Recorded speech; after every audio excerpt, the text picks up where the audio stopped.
भविष्य की गति को समझने के लिए हमें अतीत के अनुभवों का सहारा लेना होता है। ज्योतिष शास्त्र एक ऐसा मार्ग है जो हमें 2025 में आने वाले बदलावों के बारे में जानकारी प्रदान करता है। यह वर्ष हमारे जीवन में कई महत्वपूर्ण परिवर्तन लेकर आ सकता है, खासकर हमारे लक्ष्यों की प्राप्ति के लिए। यह एक ऐसा वर्ष हो सकता है जो हमारे जीवन की दिशा को एक नई राह पर ले जाए, जहां हमारे प्रयासों को सफलता की नई ऊंचाइयां मिल सकती हैं और मन में एक नई उमंग, एक नई आशा का संचार होता है। जनवरी से मार्च 2025 तक शनिदेव अपनी वक्री अवस्था से मार्गी अवस्था में अपनी राशि पर ही रहेंगे। शनि की ये स्थिति जातकों के लिए आत्मचिंतन और अपने लक्ष्यों पर पुनर्विचार करने का समय लेकर आएगी। यह एक गहन आत्मविश्लेषणीय दौर होगा जहां पुराने कर्मों का लेखा जोखा सामने आएगा, जिससे मन में एक नई स्पष्टता, एक नई दिशा का बोध होगा। देव गुरु बृहस्पति भी केंद्र भाव पर चतुर्थ भाव पर गोचरी अवस्था में विद्यमान रहेंगे, हालांकि वे अभी वक्री अवस्था में हैं। बृहस्पति की ये स्थिति पारिवारिक जीवन में सुख शांति का संकेत देती है, साथ ही साथ नवीन अवसरों की प्राप्ति का भी योग बनाती है, जिससे मन में एक उत्साह का संचार होता है। इन दोनों ग्रहों के प्रभाव से संपत्ति से जुड़े कार्य बन सकते हैं और हमारी मानसिक स्थिति में भी सुधार हो सकता है। यह अवधि संपत्ति, वाहन और अन्य भौतिक सुख सुविधाओं की प्राप्ति के लिए अनुकूल हो सकती है, जिससे जीवन में एक संतुष्टि का भाव उत्पन्न होगा। 29 मार्च 2025 को एक महत्वपूर्ण खगोलीय घटना होने जा रही है। शनि देव अपनी राशि कुंभ को छोड़कर मीन राशि में प्रवेश करेंगे। यह परिवर्तन धन और कुटुंब के मामलों में महत्वपूर्ण बदलाव लाएगा। शनि का राशि परिवर्तन हमेशा ही एक महत्वपूर्ण घटना माना जाता है, क्योंकि ये हमारे जीवन के कई पहलुओं को प्रभावित करता है। यह समय आपके लिए आर्थिक रूप से अनुकूल हो सकता है और आपके परिवार में खुशहाली आ सकती है। धन संबंधी मामलों में स्थिरता और समृद्धि के योग बन रहे हैं, जिससे मन में एक आर्थिक सुरक्षा का भाव जागेगा।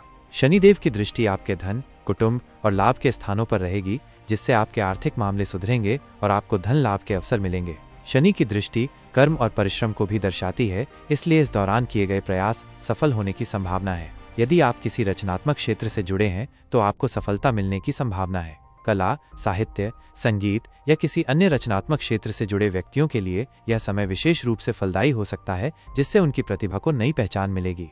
15 मई 2025 को देवगुरु बृहस्पति 12 साल बाद चतुर्थ भाव को छोड़कर पंचम भाव में प्रवेश करेंगे। यह परिवर्तन संतान प्राप्ति के लिए महत्वपूर्ण हो सकता है। गुरु का पंचम भाव में गोचर शिक्षा, संतान और रचनात्मक गतिविधियों के लिए शुभ माना जाता है। यदि आप संतान की कामना कर रहे हैं तो यह समय आपके लिए शुभ हो सकता है। नए अवसरों की प्राप्ति और विद्यार्थियों के लिए सफलता का योग भी बन रहा है, जिससे उनके भविष्य को एक नई दिशा मिलेगी।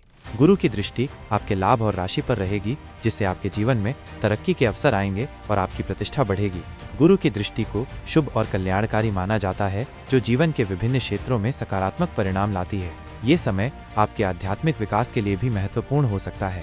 धार्मिक और आध्यात्मिक गतिविधियों में रुचि बढ़ने की संभावना है, जिससे मन में एक शांति और संतोष का अनुभव होगा। 2025 एक ऐतिहासिक वर्ष हो सकता है, जो आपके जीवन में कई महत्वपूर्ण परिवर्तन लेकर आ सकता है। यह वर्ष आपके लक्ष्यों की प्राप्ति के लिए महत्वपूर्ण हो सकता है और आपको कई सुनहरे अवसर प्रदान कर सकता है।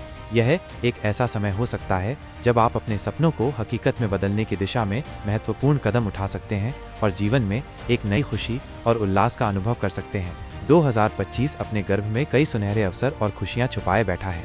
आपके इस विश्लेषण को देखने के लिए धन्यवाद। यदि आपको ये जानकारी उपयोगी लगी तो कृपया मेरे YouTube चैनल धर्मलोक को सब्सक्राइब करना न भूलें, ताकि भविष्य में भी आपको ऐसे ही महत्वपूर्ण और रोचक विश्लेषण मिलते रहें। आपके समर्थन के लिए आभार। जय श्री राम।